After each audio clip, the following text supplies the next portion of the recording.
السلام علیکم ورحمۃ اللہ وبرکاتہ۔ الحمد للہ والصلاۃ والسلام علی رسول اللہ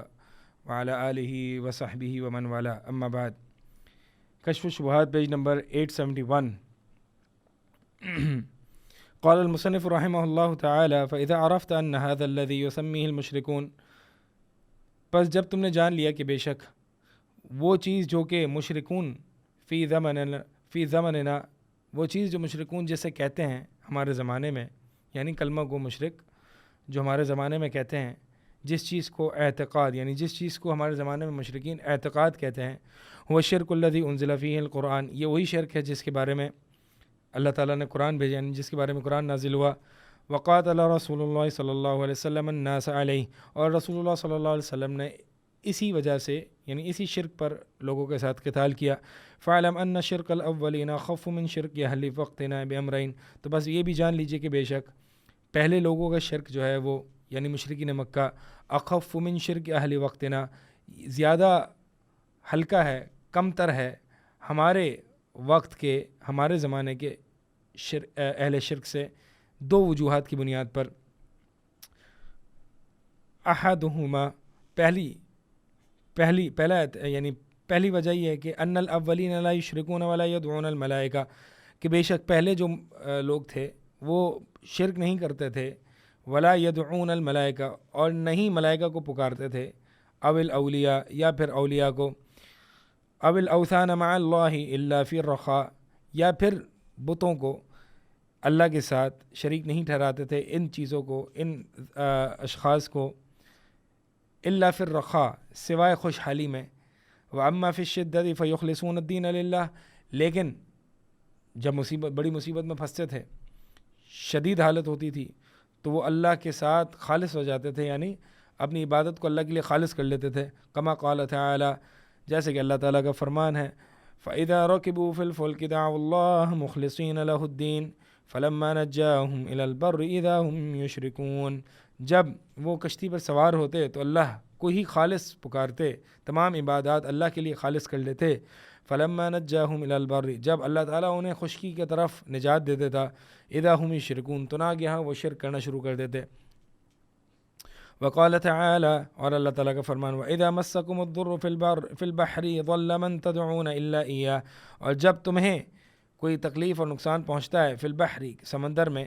ضَلَّ مَن تَدْعُونَ إِلَّا إِيَّاهُ، تو پھر گم ہو جاتا ہے جن کو تم پکارتے ہو اللہ کے علاوہ، سوائے اللہ کے، یعنی صرف تمہیں پھر اللہ ہی یاد آتا ہے، اور جو معبودان باطلہ جن کو تم خشکی میں پکارتے ہو وہ سب کے سب گم ہو جاتے ہیں، یعنی تمہیں نظر نہیں آتے پھر۔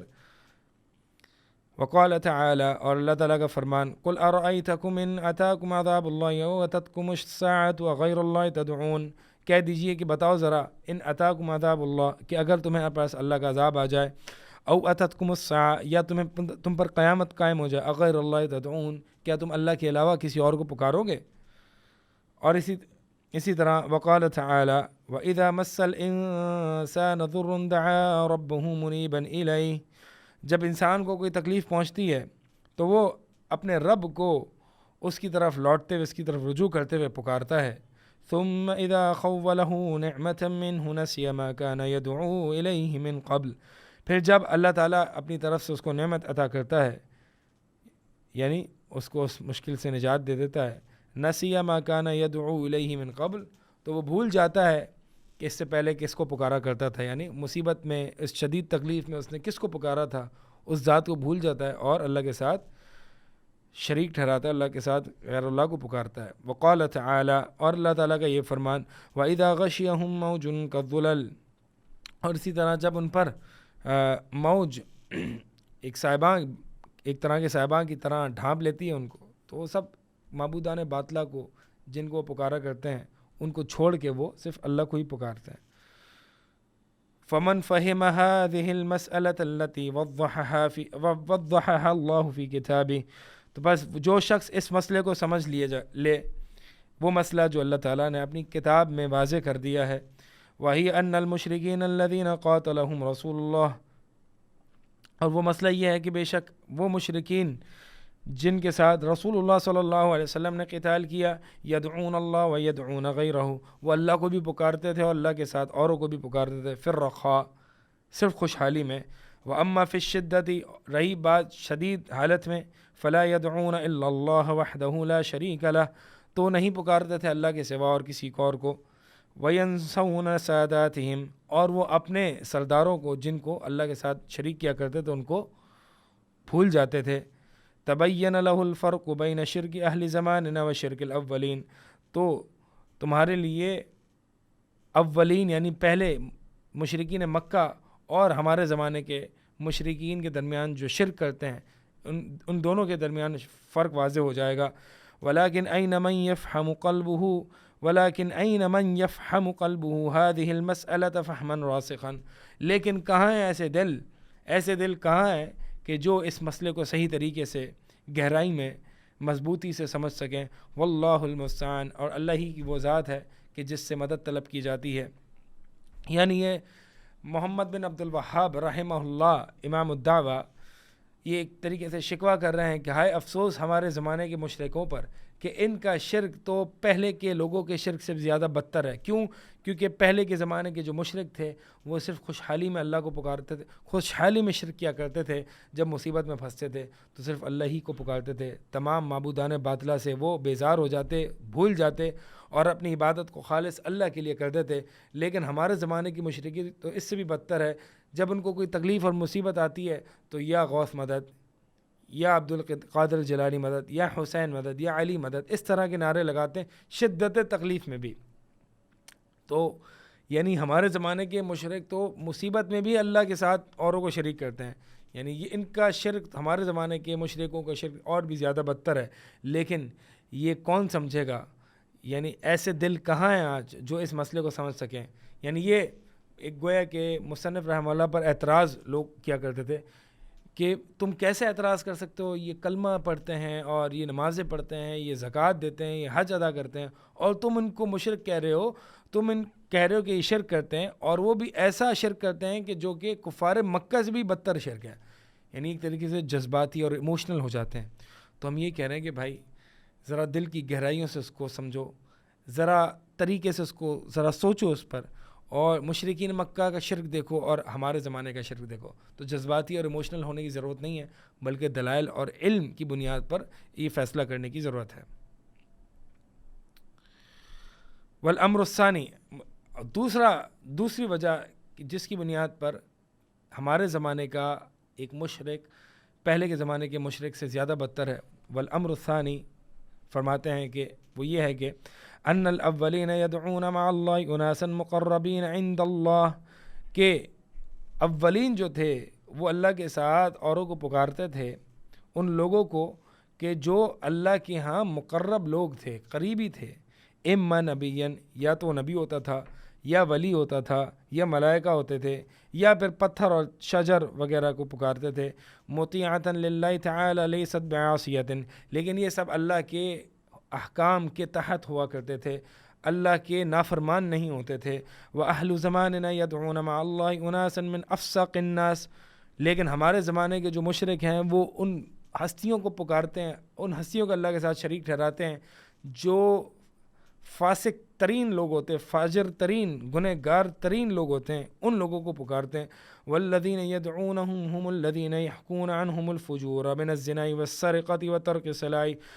الصلاۃ وغیر ذلک, اور جن لوگوں کو یہ آج ہمارے زمانے کے پکارتے ہیں یہ تو اس طرح کے مجرم ہیں, یہ زنا, شرابی اور چوری اور اسی طرح نماز تک نہیں پڑھتے. ان لوگوں کو یعنی چرسی موالی قسم کے لوگ ہوتے ہیں. آپ دیکھیں ذرا جائیں مزارات کا آپ موازنہ کریں, کس چرسی موالی نماز اور طہارت تک کی کوئی ان کو پرواہ نہیں ہوتی. ان طرح کے لوگوں کو بھی اللہ کے ساتھ شریک ٹھہرایا جاتا ہے. یعنی یہ ہمارے زمانے کا مشرک کس طرح کا, کس پلے درجے کا ایک نکمہ ہو چکا ہے کہ کم از کم پہلے کے لوگ وہ نیک لوگوں کو پکارتے تھے, وہ انبیاء کو پکارتے تھے, لیکن آج مزارات کا حال دیکھیں,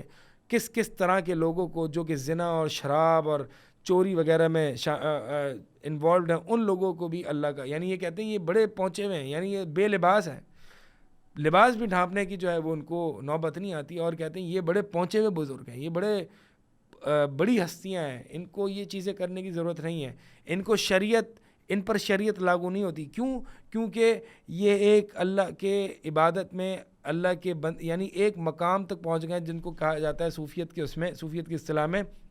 الفناء عن شہود ما سوى اللہ، کہ یہ وہ اس مقام پہ پہنچ گئے ہیں کہ انہوں نے اللہ کا مشاہدہ کر لیا اور جو کچھ اللہ کے سوا ہے وہ اس سے بالکل بے پرواہ ہو چکے ہیں اور اللہ کا انہوں نے مشاہدہ کر لیا، نعوذ باللہ من ذالک۔ اور یہ کہتے ہیں کہ بھائی شرعی احکام، نماز، روزہ، حج، زکوٰۃ، طہارت، تو یہ ان لوگوں کے لیے ہوتی ہے کہ جو اپنے باطل کا تصفیہ، یعنی جو اپنے باطل کی طہارت مطلوب ہوتی ہے، اس وجہ سے یہ ساری چیزیں ہوتی ہیں۔ لیکن یہ تو بڑے پہنچ چکے ہیں، ان کا تو باطن جو ہے وہ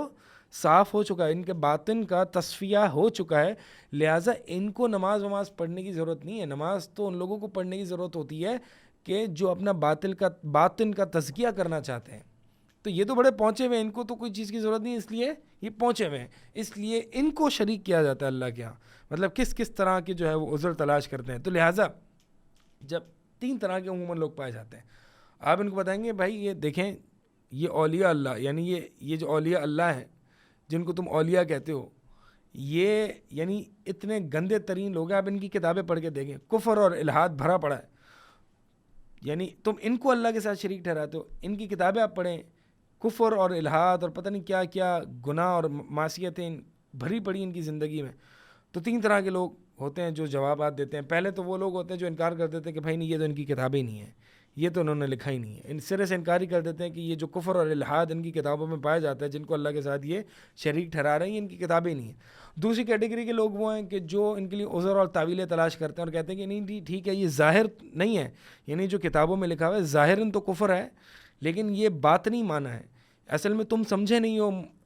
شیخ کی مراد یا یہ فلاں حضرت کی مراد تم سمجھے نہیں ہو، اصل میں معنی کچھ اور ہے، تو باطل تعویلات اور عذر تلاش کرتے ہیں۔ جیسے کہ ابن العربی کے لیے کہ جس کا عقیدہ وحدت الوجود اور حلول کا عقیدہ تھا، ان کو بہت سے ہمارے ملک میں جو ہے وہ شیخ ابن عربی اور ایک ولایت کا ایک مقام دیتے ہیں اور پھر ان کو پکارتے بھی ہیں اور اللہ کے ساتھ ان کو شریک بھی ٹھہراتے ہیں، حالانکہ افسق الناس اور افجر الناس ہیں، گنہگار اور کفر بکاوا ہے انہوں نے اپنی کتابوں میں اور جہالت اور گستاخیاں کی ہوئی ہیں۔ لیکن یہ کیا کہتے ہیں کہ تعویلات کرتے ہیں کہ بھائی یہ تم ان کی اصل معانی کو سمجھے ہی نہیں، یہ اصل ظاہر پہ نہ جاؤ بلکہ باطنیت پہ جاؤ، باطن معنی کیا ہے، یہ اہل الزیغ والالحاد ہے۔ اور تیسرے قسم کے وہ لوگ ہیں جو یہ کہتے ہیں کہ بھائی یہ لوگ وہ ہیں، ٹھیک ہے ظاہر انہوں نے کفر وغیرہ بکا ہے اور ان کی کتاب کفر اور الحاد سے بھری پڑی ہیں، لیکن یہ پہنچی ہوئی ہستی ہیں، جیسے کہ میں نے آپ کو بتایا کہ یہ اللہ کی شریعت سے اب بالکل پہنچ چکی ہیں، یعنی اب ان کو اللہ کی شریعت کی ضرورت نہیں ہے۔ تو یہ اس طرح کے لوگ ہیں، یعنی آج کے ہمارے زمانے کے دیکھیں کہ بہت سے تو ایسی قبروں کی پوجا ہو رہی ہیں کہ ایسے واقعات آتے ہیں کہ ان کے اندر تو نیک ولی تو کیا ایک یہودی اور نصرانی مدفون ہوتا ہے اور ان کی عبادت کی جا رہی ہوتی ہے، یہ سمجھ کے کہ اللہ کے ولی ہے۔ مثال کے طور پر شیخ الاسلام ابن تیمیہ رحمہ اللہ جو ہے وہ ایک واقعہ اپنی اس میں کتاب میں ذکر کرتے ہیں